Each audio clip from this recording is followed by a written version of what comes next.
Hey, what's up guys? These are the latest phones by Google. We have the Pixel 6 Pro and the Pixel 6. They both come in individual colors. Let's go ahead and unbox them and we'll talk about their differences and similarities as we do that.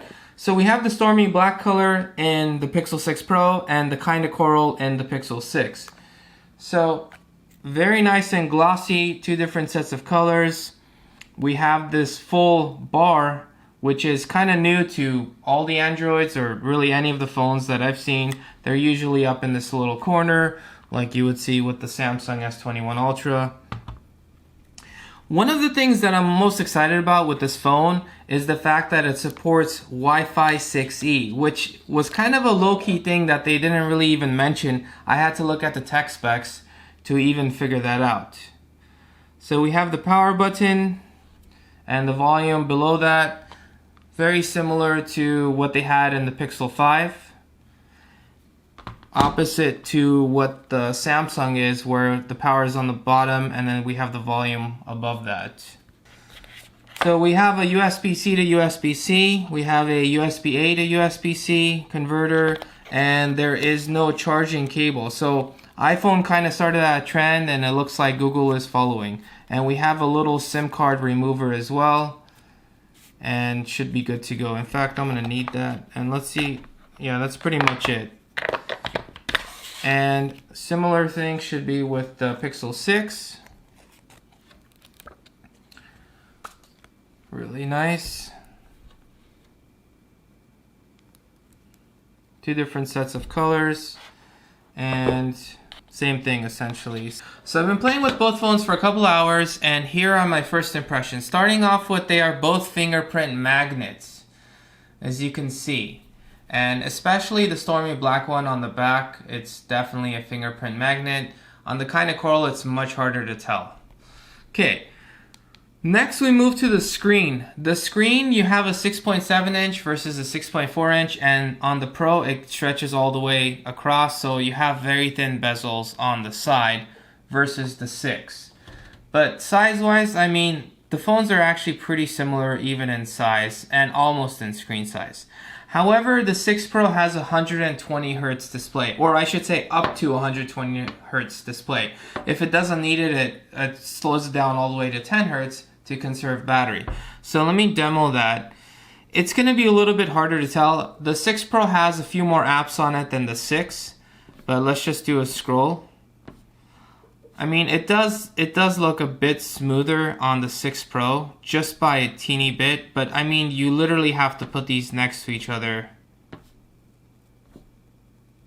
They're both very smooth, buttery smooth. Jumping to a YouTube video, it's not going to use the full screen. However, if you do want to use it, you could do a pinch to zoom, which fills it in. However, it does cut off the top and the bottom, and this is what it sounds like. So it sounds normal, I would say. Getting to the front, you do have a lot of space here. You do have that same safety button. You do have some lights, and you do have a compartment underneath, which makes... So there we go. So you could do that as well. The same is true for the Pixel 6. You could, pinch to zoom, and this is what it sounds like. Charge port door is awesome. So you hit those little 3 lines here, you just tap it, it's touch sensitive, and it just opens up. And so very similar in terms of performance. So the battery on the 6 Pro is slightly larger at 5003 milliamp hours versus the 4614 milliamp hours on the Pixel 6. However, because the screen can go up to 120 Hz, I'm assuming you'll get around the same battery life, just because the screen should take up a little more battery to operate. One of my favorite features about the Google Pixel 6 Pro and the Pixel 6 is the new Tensor chip that Google created. Period. It is so good at understanding speech to text, it can almost eliminate the need to type or swipe when you're texting. Period. In fact, it's so good, it automatically punctuates for you when you ask a question, for example. Period. Did you hit that subscribe button? Send. Now, since they have the same Google Tensor chip, I ran a Geekbench test on both so we could see their performance.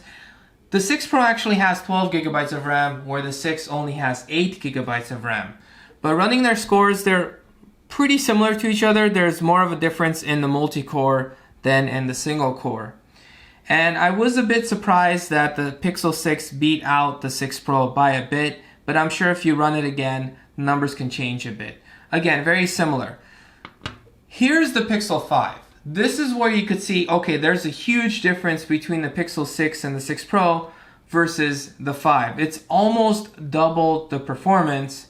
And here is the Samsung S21 Ultra, which is also running an amazing processor, the Snapdragon 888. And it's around the same for single core, but the multi-core is definitely better on the Samsung S21 Ultra. I think Samsung has a better fingerprint reader than the Pixels do. Okay, so if I go like this, let me just do it with my left thumb, it's easier. It says hold it a little bit longer. Okay, and then it opened, right? And the same with this, so the 6 and the 6 Pro are very similar to each other. So let me try to do it a bit faster.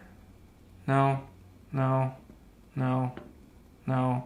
And then when you hold it, it opens. I mean, it's not bad, but let me show you guys on the Ultra. So I feel like it's a little bit faster on the Ultra. See how that was quicker on the Ultra versus the Pixels? Now a quick glance of Android 12 versus Samsung's Android 11. Okay, so we have the same type of news and stuff on the left side, and you could place your apps wherever you want. If you want to move them around, feel free, you're good to go. In fact, this is one of the things I like about Android, that I could take my Tesla app and put it anywhere I want and it's fine. Whereas with iOS, I always have to start from the top left. Even though I could go to a new page and organize them and sort them, I just don't like the fact that you always have to kind of fill it from the top left. I just don't like that. I like this much better. Anyways, so the same thing here where you could scroll. Well, the Samsung is a little bit different where it's kind of left to right, but essentially it's the same exact thing where that's how you access it. So similar thing here. You're good to go there. And if you want to close apps, you could scroll, you don't like something, close it, and you're done. So here are where the differences kind of start. So when we scroll down on Android 11, if I want to turn off my Wi-Fi, I just click the Wi-Fi and I'm done. And to turn it back on, I'm done.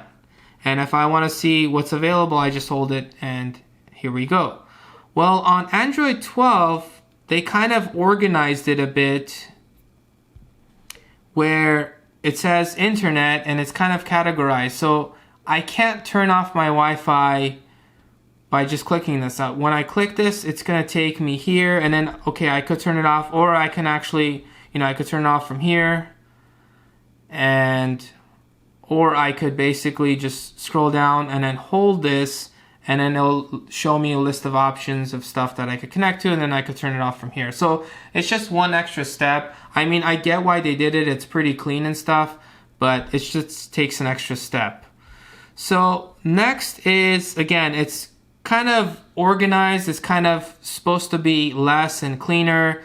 And if you're wondering, okay, well, you might have more stuff on the right side, what happened to it on the left?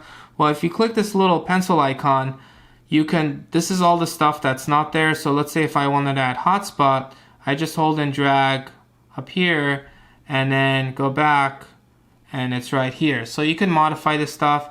And I kind of like the fact that they made this sticker, the brightness screen and stuff. That's kind of cool too. Since I review a whole bunch of mesh Wi-Fis and routers, I was very happy to know that both of these phones support Wi-Fi 6E.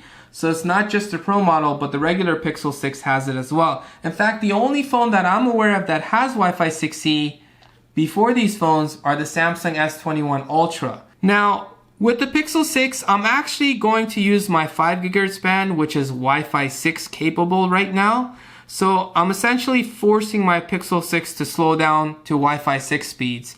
Whereas with my Pixel 6 Pro, I'm connecting to the 6 GHz band, which is my Wi-Fi 6E. Anyways, in layman's terms, this is using Wi-Fi 6, and this is going to use Wi-Fi 6E. Now, once this is done with the test, I'm going to show you guys the difference between the speeds of Wi-Fi 6 and Wi-Fi 6E. Even though, again, the Pixel 6 can also do Wi-Fi 6E, I just want to show you guys the speed difference between the two. So I do a speed on the local speed test server, and we look at these speeds and it's like, oh, that's actually pretty good, right? Yeah, Wi-Fi 6 is pretty good. It's a lot better than Wi-Fi 5. However, next to Wi-Fi 6E, I would say it's nowhere near it. Check out the speeds on the Wi-Fi 6E. And again, the Pixel 6 can do this as well. And I'm connecting to the Asus ET8 right now, which I've reviewed. I'll put a link in the description below for that mesh Wi-Fi.